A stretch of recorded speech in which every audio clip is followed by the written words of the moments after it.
చాలా రోజుల తర్వాత ఎంఎస్ ధోని తన చేతుల మీదుగా ఒక మ్యాచ్ని గెలిపించడం అనేది మళ్ళీ చూసాం. వరుసగా 5 ఓటముల తర్వాత తను దగ్గరుండి చెన్నై సూపర్ కింగ్స్ని విజయాల బాటలోకి తీసుకొచ్చాడు ధోని. ఎల్ఎస్జీ మీద గురు శిష్యుల మధ్య ఏ విధంగా జరుగుతుంది అంటే, గురువు ధోని గెలుస్తారా, శిష్యుడు రిషబ్ పంత్ గెలుస్తాడా అని అందరూ మాట్లాడుకున్నారు. గురు శిష్యుల మధ్య ఫైట్లో గురువు గారిదే పై చేయింది. అది ఏ విధంగా జరిగింది, ఎలా జరిగింది అనేది మాట్లాడుకునే ముందు దిస్ ఇస్ త్వరగా శ్రీరామ్. మన ఛానల్ వేదాంత ఛానల్ని అందరూ సబ్స్క్రైబ్ చేయండి. At the same time Vedanta group of channels ఉన్నాయి. క్రికెట్ వేదాంత, భక్తి వేదాంత, జీకే వేదాంత, ఇలా రకరకాల ఛానల్స్ ఉన్నాయి. వాటన్నిటిని కూడా అందరూ సబ్స్క్రైబ్ చేసుకోండి. Thank you very much. ఇంకెందుకు మెయిన్ వీడియోలోకి వెళ్ళిపోదాం. Let's get started.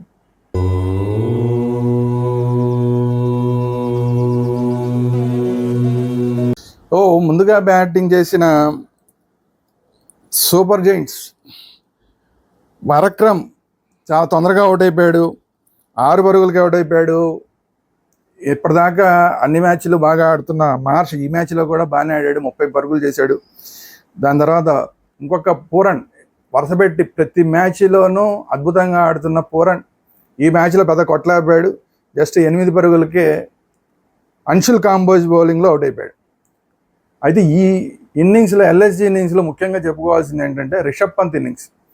ఇప్పటిదాకా ప్రతి మ్యాచ్లోనూ ఫెయిల్ అవుతున్న రిషబ్ పంత్ ఈ మ్యాచ్లో మాత్రం బాగా ఆడాడు. కొంచెం ముందు స్టార్టింగ్లో కొంచెం స్ట్రగుల్ అయ్యాడు, కానీ ఆ తర్వాత నెమ్మదిగా పుంజుకున్నాడు. అయితే స్టార్టింగ్లోనే ఒక షాట్ అద్భుతంగా ఆడాడు, రివర్స్ కొట్టాడు, అద్భుతమైన 6 కొట్టాడు. కానీ ఆ తర్వాత మళ్ళీ కొంచెం నేను నిలబడాలి చివరిదాకా అన్న ఒక ఇంటెన్షన్ తోటి వచ్చినట్టున్నాడు. అందుకని మళ్ళీ కొంచెం స్లో అయ్యి అలా ఆడుతూ 49 బాల్స్లో 63 పరుగులు చేశాడు. ఒక టైంలో అయితే బాల్సే ఎక్కువ ఉన్నాయి, స్కోర్ తక్కువ ఉంది. కానీ అక్కడి నుంచి మళ్ళీ పుంజుకుని 49 బాల్స్లో 63 పరుగులు చేశాడు. మళ్ళీ ఫామ్లోకి వచ్చాడు. ఆ తర్వాత బదోని 17 పరుగులు 22 మాత్రమే చేశాడు. ఒక 5-6 బాల్స్లో 3 సార్లు అవుట్ అయ్యాడు బదోని. అదృష్టం కొద్దీ అంటే ఒకసారేమో క్యాచ్ అవుట్ అయ్యింది, అదేమో నో బాల్ అయింది.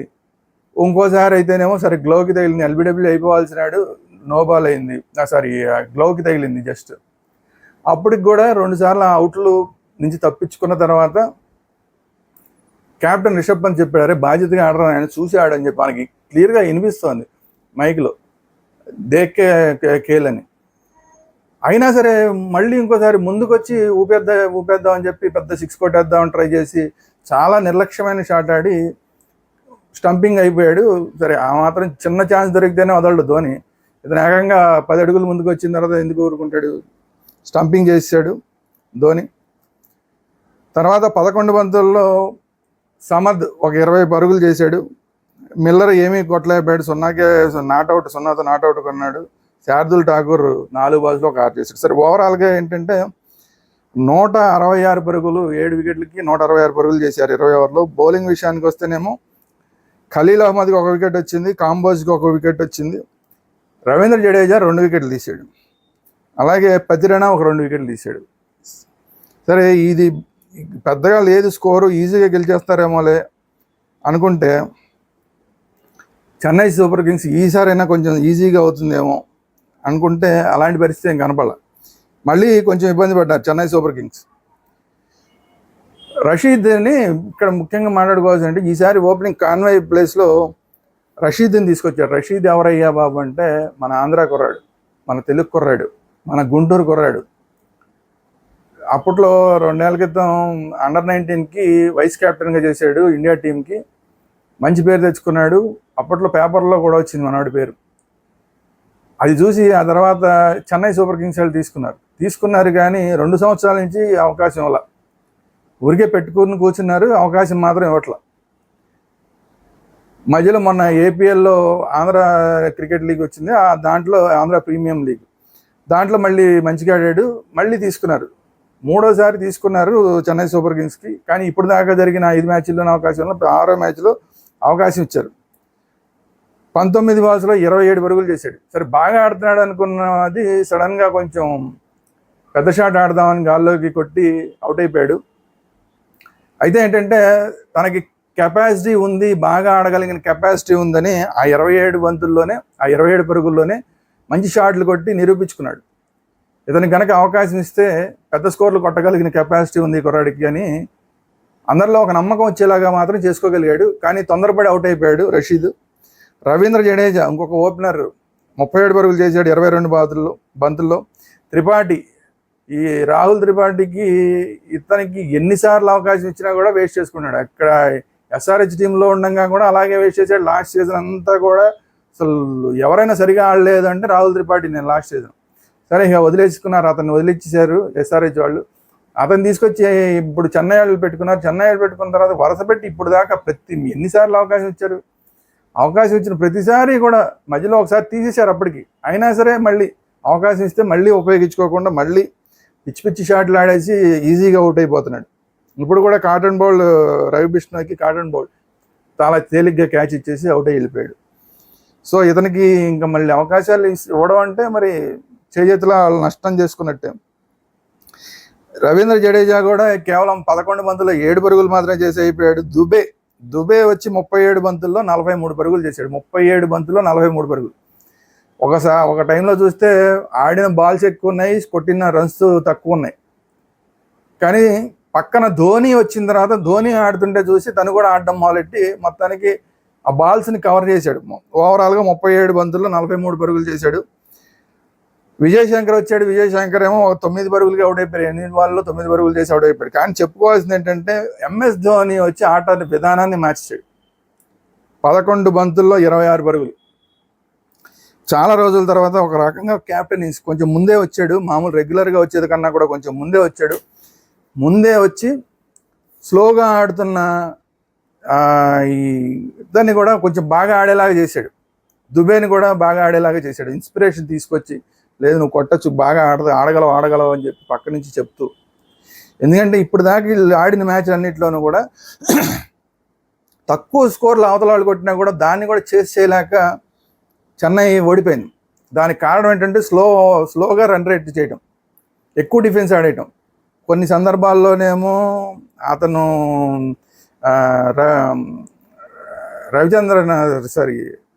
అతని పేరు రచిన్ రవీంద్ర. వీళ్ళు చెన్నై టీంలో రవి ఆర్లు ఎక్కువైపోయినాయి. రచిన్ రవీంద్ర జడేజా, రవిచంద్రన్ అశ్విన్ అందరూ రవిలు ఎక్కువైపోయారు. అది కొంచెం రచిన్ రవీంద్ర కొన్ని సందర్భాల్లో స్లోగా ఆడేశాడు కొన్ని మ్యాచ్ల్లో. ఆ తర్వాత విజయ్ శంకర్ స్లోగా ఆడేశాడు. ఈ శివం దుబే స్లోగా ఆడి వీళ్ళందరూ ఈ ముగ్గురు బ్యాట్స్మెన్ స్లోగా ఆడడం వల్ల చాలా పెద్ద దెబ్బ అయిపోతుంది.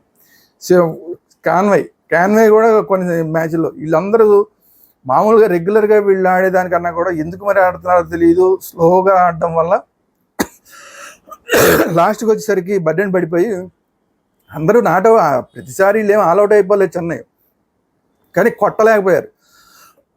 దానికి కారణం ఏంటంటే ముందు వచ్చిన బ్యాట్స్మెన్ స్లోగా ఆడేసి లాస్ట్లో కొడదాంలే అనుకుని లాస్ట్లో కొట్టలేక చతికిలు పడ్డారు. సరే ఈసారి ధోని కూడా అలాగే అంటే లాస్ట్లోనే కొట్టచ్చు అలాగే ఆడాడు. కానీ మిగతా వాళ్ళకన్నా కొంచెం బెటర్గా ఆడాడు. అప్పుడప్పుడు 4, అప్పుడప్పుడు 6 కొడుతూ అవతల వాళ్ళని కూడా ఎంకరేజ్ చేస్తూ. సో ఒక రకంగా క్యాప్టెన్ ఇన్నింగ్స్ ఆడి ఎదురుకుండా ఉన్న దుబేని కూడా అతను కూడా ఉత్సాహపరిచి మొత్తానికి మ్యాచ్ గెలిచేలా చేశాడు. అయితే ఎంత గెలిచినా సరే